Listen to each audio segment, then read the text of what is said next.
নমস্কার। কবি রাম বসুর লেখা কবিতা পরাণ মাঝি ফাঁক দিয়েছে। অনেকক্ষণ বৃষ্টি থেমে গেছে, বৃষ্টি থেমে গেছে অনেকক্ষণ।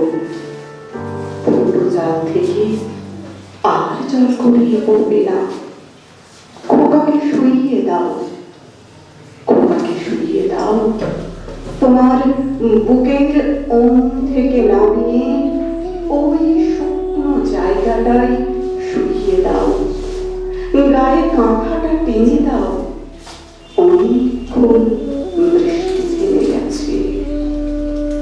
মেঘের পাশ দিয়ে কেমন সৌরচাঁদ উঠেছে। তোমার ভুল দুটোর মতো সরু চাঁদ, তোমার চুলের মতো কালো আকাশে বর্ষার ঘোলা জল মাঠ ছাপিয়ে নদীতে এসে গেছে। কোন পাড়ার বাঁশের সাঁকোটা ভেঙে গেছে বোধ হয় ভেসে গেছে জলের তরি। অভাবের টানে যেমন আমাদের আনন্দ ভেসে যায়। নরবনের হার দিয়ে পান বরজের পাশ দিয়ে গঞ্জের স্টিমারের আলো আলো পড়েছে ঘোলা জলে। রামধনুর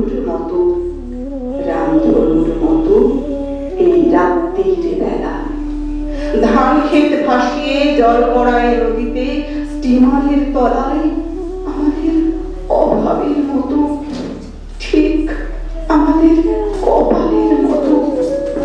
আমাদের পেটে তো ভাত নেই, পরনে কাপড় নেই, খোকার মুখে দুধ তো নেই এক ফোঁটাও।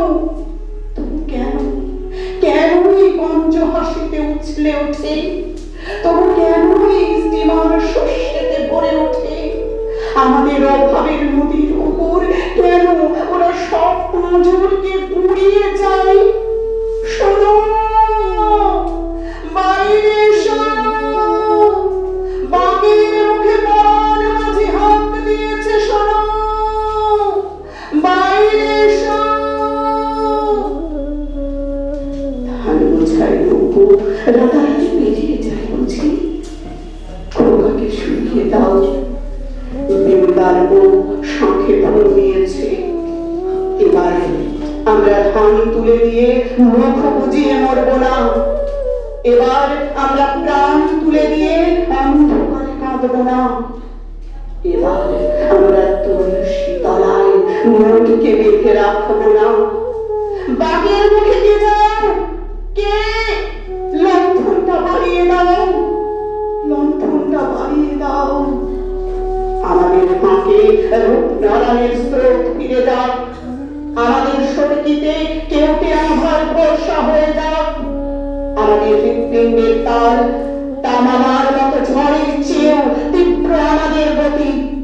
শাসনের মুগুর মেরে আর কত কাল চুপ করিয়ে রাখবে? এসো, বাইরে এসো। আমরা হেরে যাব না, আমরা মরে যাব না, আমরা ভেসে যাব না। নিঃস্বতার সমুদ্রে একটা দ্বীপের মতো আমাদের বিদ্রোহ। আমাদের বিদ্রোহ মৃত্যুর বিভীষিকার বিরুদ্ধে। এসো, বাইরে এসো।